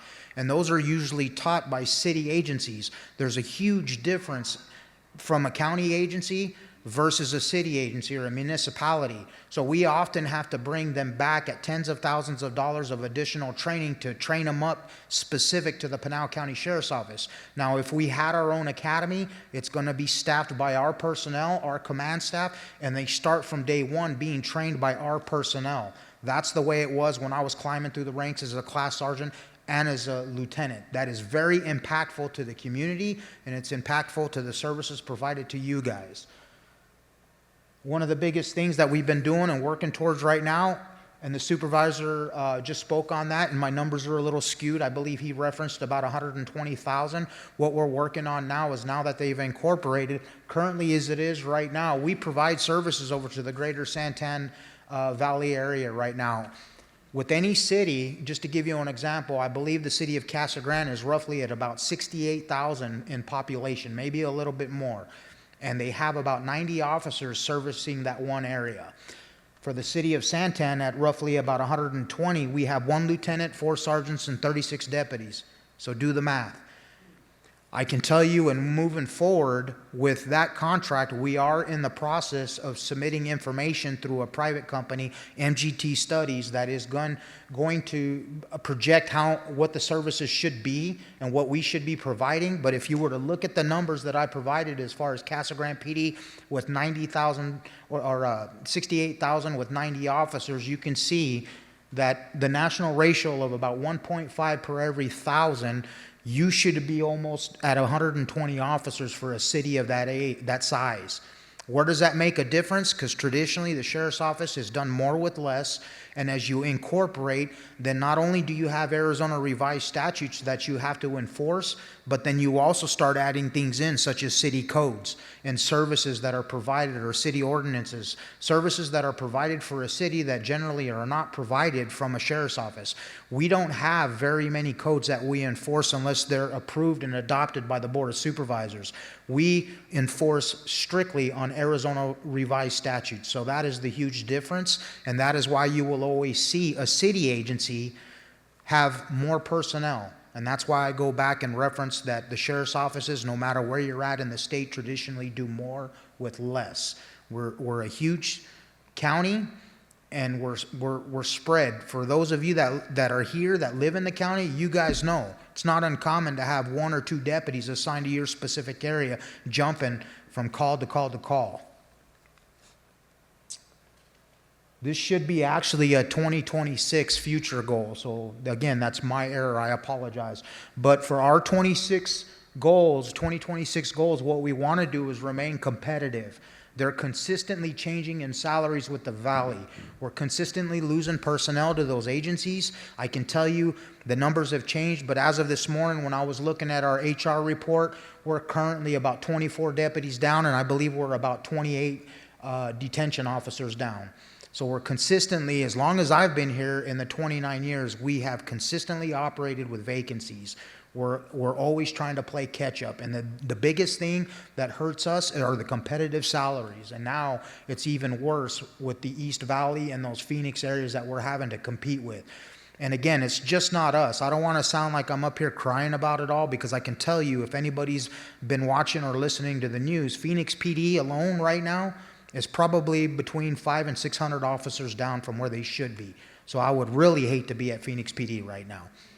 But again, the 2026 goals: maintain staffing levels, increase morale, and boost recruiting. Well, how do you do that? It's through the competitive pay. It's through the incentives. We've been working very, very well with Mary Ellen and Maine County Management over there in order to accomplish this goal, but we're not quite there yet. Testing and evaluating body cameras right now. So right now, currently as it sits, we realize that technology, it's evolving. We're looking at AI. We're currently got some drones that are within our agency. We're experimenting with that program and getting more and more assets to be able to assist and relieve some of the pressures off our patrol staff. Evaluating body cameras right now. Currently, we're on a test and evaluation period. Right now, our traffic unit and our canines have those, and we're looking at expanding that program into the entire patrol staff. I can tell you, as long as I've been here, I was never a big fan of them until I got into internal affairs. It kind of felt, and I think some of us would agree, Big Brother's watching, right? But I can tell you, when I was in internal affairs as a lieutenant, and then again as a captain, those things are saving grace. There are things that happen in the split second of a decision that an officer has to make, and it's not always easily visible to see what that officer sees. And we've actually slowed things down in the split second to where there's been firearms that were involved. We've had personnel that have been involved in shootings where in a split second somebody comes up with an item that looks like a firearm in the middle of the night, and it turned out it was a cell phone. But you slow that video down and he's portraying it and it looks identical to a firearm.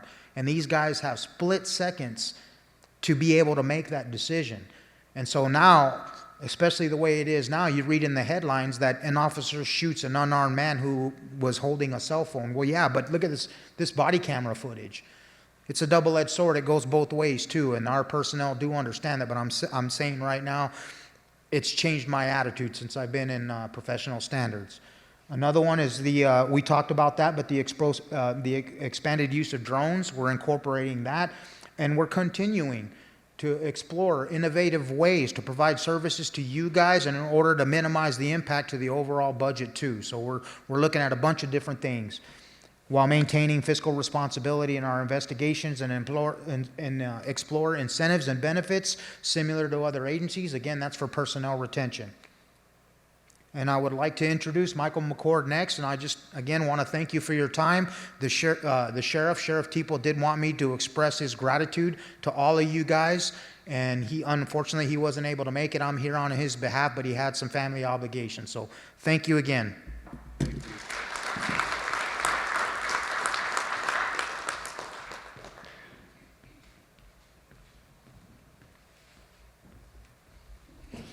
Well, good morning, everybody. And as Chairman McClure likes to call me, Scrooge McDuck. I don't know why. I was told you always start off with a joke when you're going to public speak. So, are there any lawyers in the room? And just asking the question. All right. So, what's the difference between a lawyer and an accountant? Accountants know we're boring. All right. So I want to thank Supervisor McClure and obviously his staff for putting this together. And I'm not sure where he's at, but kind of one of the unsung heroes, you've probably seen him running around with the cameras, Kevin, right there in the middle.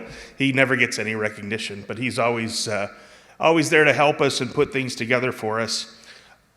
I've always kind of had the belief, now I'm going into my 10th year as your treasurer, is that most government that will really affect you is local. The things that the county board decides, the things that city councils decide have far more effect on our lives than really a lot of the politicians and stuff that happens in Washington, right? If a road or a street or a park or a trail decides to get implemented or shut down, that affects you more than pretty much anything else. And so coming into the office, one of my goals was to try to make the office run more efficiently. I saw a lot of inefficiencies when I came in. And I'm not sure where the clicker is. Oh, there it is. We put together a short video to kind of show off. A lot of the confusion happens between what the assessor's office does and what the treasurer's office does. So we put together a little informational video. I'd like to show that to you now.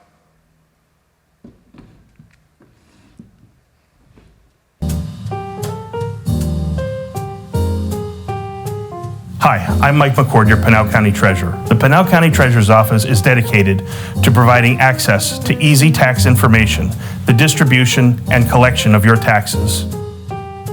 The Treasurer's Office serves as a central bank for the entire county, collecting deposits from all departments.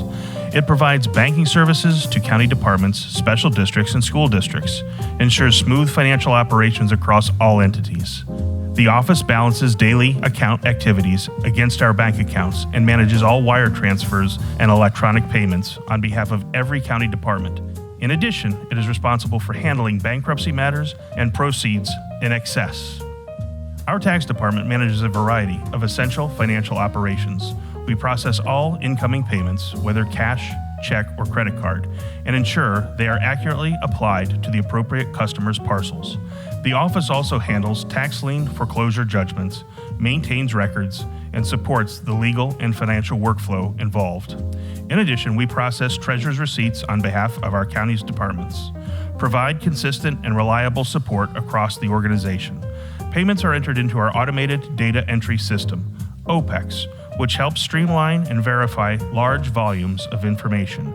Each day concludes with balancing all deposits to maintain the accuracy, transparency, and accountability in our financial reporting. Hello, I'm Kelly Monroe, Chief Deputy Treasurer for the Treasurer's Office. We have dedicated professional staff here in the Florence office that includes 4 satellite offices that we provide services for the public. Our admin team here in the Treasurer's Office oversees several key administrative and operational processes that support the smooth functioning of the Treasurer's Office. They coordinate the full interview process, ensuring communication, scheduling, and documentation are handled efficiently. The admin also processes all paperwork for new hires and employees who resign, maintaining accurate and up-to-date personnel records. Their duties also contain payroll processing, essential to this office, and carried out in careful attention to accuracy and deadlines. In addition, the office handles quotes, purchase orders, and invoice payments to support purchasing and financial operations. The team coordinates and maintains essential functions for all 6 treasurer divisions, including managing office supplies, arranging maintenance repairs, and ensuring the day-to-day operational needs are constantly met. The Treasurer's IT department is primarily responsible for maintaining and enhancing the Treasurer's remittance and online collection systems, as we know it here, T-ROCS. This work includes administering and maintaining all servers that support the application stack, as well as developing, testing, and deploying new features while supporting existing functionality. Over time, the department's role has expanded to encompass several additional systems and services. These include managing the OPEX scanning system, overseeing AQ2 batching software, and handling payment integrations with third-party vendors. The team is also responsible for the development and deployment of mobile applications and provides first-level local support for day-to-day IT issues. Our Special Districts Administrator serves as the primary point of contact for 88 special districts, including water, fire, DWID, SLIDS, sanitary districts, and others, providing guidance, communication, and support throughout the year.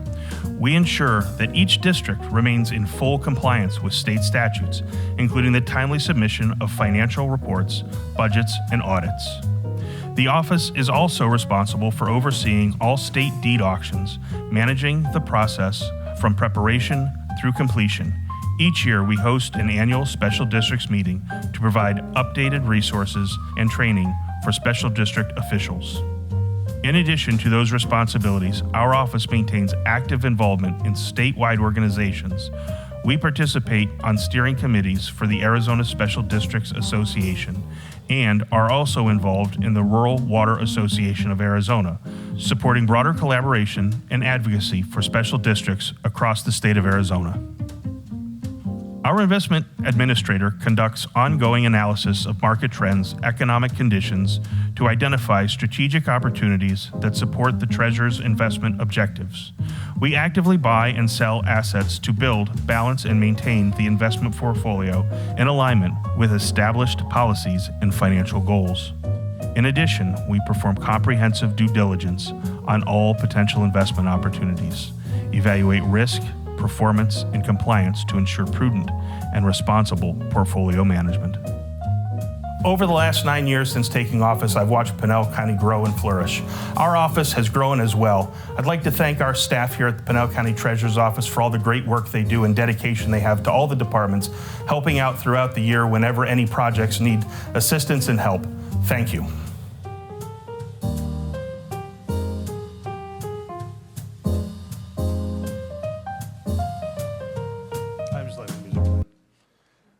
So, as your treasurer, like I said, when I came into office, one of my major goals was to try to make things more efficient. And we've been recognized county through the Arizona Association of Counties. For numerous years, we've received the Summit and Merit Awards for innovation in our processes. The T-ROC system, which you saw up there, is actually proprietary to Pinal County. My predecessor created that software, and we have been maintaining it. It is a almost 20-year-old software now, but through our IT staff, we keep it up to date and very functional. As part of that, other counties have now joined us and are on intergovernmental agreements to use our software that Pinal County created because of how good it is and how it is written to state statute. So that's a big kudos to our county and to the employees that work within the Treasurer's Office and the county for working with us to get those intergovernmental agreements established. So I know at one point the conversation about the growth has happened, so I'm just going to show a little bit of that. The growth is astronomical over the last several years with the number of parcels coming online that are people moving into the area. I mean, I'm sure you guys can drive around and just see the exponential growth that's pretty much happening everywhere. I live in Santan Valley, And it is nonstop. It's crazy. I moved out there in 2006 to try to get away from everybody, and everybody followed me. I was out there when there was a gas station and a grocery store, and that was pretty much it. But it has not stopped growing. I got to be honest, our team at the Treasurer's Office, as well as talking with the assessors, I don't see any slowing down anytime soon. We have far too many things to offer, far too many great things going on in the county that entice people from economic development to the education system. I think we're making tremendous strides, and I think we're going to keep making them with the strong leadership of our board and our county management. So with that, I thank you. Thank you for sticking in there. It's been almost 2 hours, but you guys are troopers. Thank you.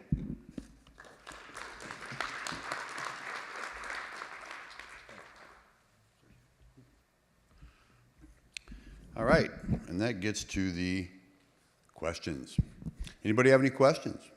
First, I'm just going to say, thank you, everybody, for your presentations. I appreciate it. And just the fact that you see that it's not just a big box we live in. It's a whole bunch of levels of operations going on all at once, every day. It's very busy. Yes, ma'am.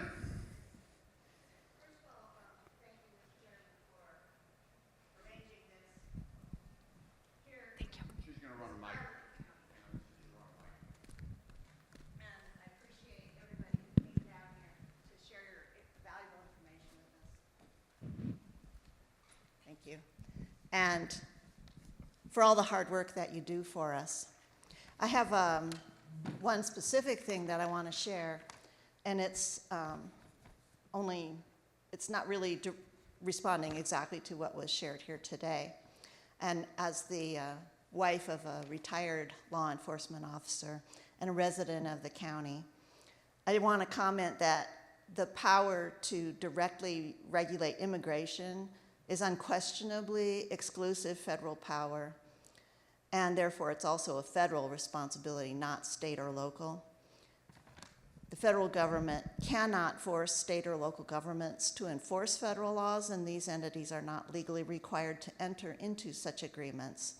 And I just want to say that my position is that the board should reject any attempt to increase the scope of work as proposed in Miller's void contract.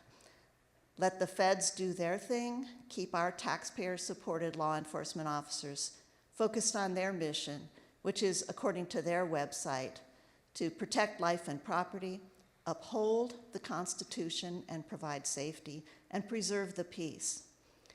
Agreements such as signed by Miller increase funding and staffing burdens to our county, increase fear and confusion among the public, and erode our trust in our local law enforcement, stifle legitimate calls for help and make us less safe, create a conflict of interest for our law enforcement and legal representatives when poorly trained federal agents overstep their authority and commit egregious illegal action against our constitutional rights.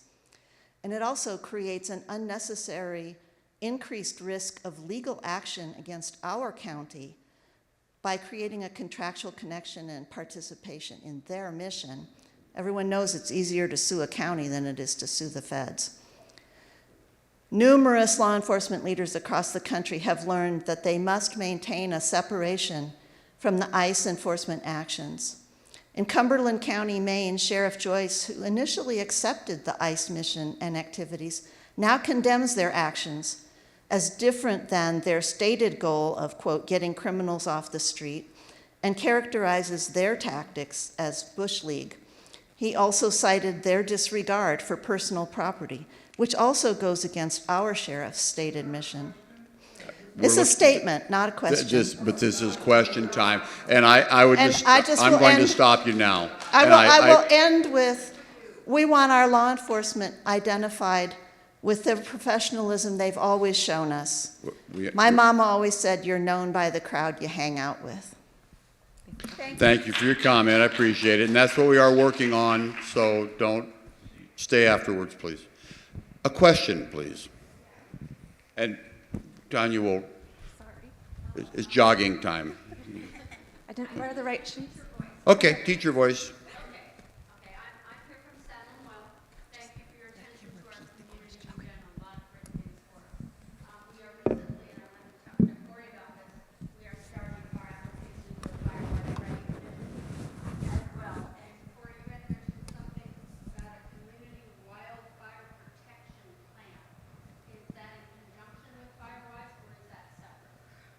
Thank you for your question. Yes, that is separate. So you don't have to be a Firewise community to input and attend any public meetings for that planning. But we will invite everybody. Another question. I'll come back to you. This is for the deputy chief. What would it take to reopen the Carlotta Academy, do you think? A lot of money. No, so what, when I said earlier we're in a holding pattern, is they have facilities there to be able to accommodate our cadets if they were to stay overnight. So when I referenced that I used to be a class sergeant there and a lieutenant, it's a multi-agency academy, which it focuses and emphasizes on PCSO, but those agencies that can't afford to send them to the valley, some of the valley agencies, we had like Gila River was also there. We had some of the northern agencies out of Holbrook, Winslow, and then so the facilities there would accommodate them overnight. So we're in a holding pattern because we were set, we were ready to go, we started working towards all that, but there's the academy is, or the college staff is fully supportive of having a law enforcement academy there and a public safety facility. They have fire there, but they have about $7 million that they were going to throw at it right away in order to get it back up to speed, because it's been years and years since it's been opened. And then so that's kind of where I say we're in a holding pattern, because they haven't had a direct answer for their staff. But when you start throwing overall numbers around as far as our staff being there, hourly wages, everything else, you're going to be talking into the millions of dollars as far as the staffing. So that's the best I can answer you right now. Okay, and come to you, and then we'll. Here we go. Thank you, Vanna. Thank you, thank you. Would you like a vowel? No, thank you. Craig Anderson from Oracle. Jeff, this is a home run. I appreciate the meeting and all of the service that you provide to Pinal County. I have a kind of a specific question, and Scott, it might be directed at you. There is some concern about regulating e-bicycles in our community parks. And in Oracle, we are currently, our park is being desecrated, torn up, trails torn up by e-bikes being driven in the park. So I wonder if you could comment on that for me. Yeah, I appreciate, can you hear me? Is that on? Yep. Oh, I appreciate the question, and yeah, with the advent of e-bikes, it's been pretty revolutionary to the trail world, almost like years and years ago when mountain bikes first showed up and people were wondering, now there's bikes on trails, or the classic example of snowboards showing up on ski slopes. You have to adapt and adjust. Currently, like the CAP trail that I mentioned and some of our other trails, we would consider an e-bike to be a motorized vehicle and not appropriate on a non-motorized trail. If you're having specific issues, this is also probably a crossover with the sheriff's department on an enforcement level, signage, those sorts of things. But I'd be happy to continue to chat with you offline about Oracle Park in particular and issues that you're seeing and help get those resolved. Thanks, Greg. Next, sir. Ms. Ballister said there were about 928 people in her recovery program at the jail. I'm wondering about what percent of the population in the jail is there? Ooh, math time. So for that number, the 928, it's how many people we had assigned to a coordinator over the course of the year. And so currently it's about 10 to 15% of the population that's engaging in services. So the way that we get referred to those people, it can either come from someone within the county, maybe their attorney, the judge, their probation officer, they can refer them over, or the person can self-refer if they're wanting services. So it is on a voluntary basis. We cannot make anyone participate in our services, but that's where we're at currently. Another question. Oh, yes. Hey, how you doing?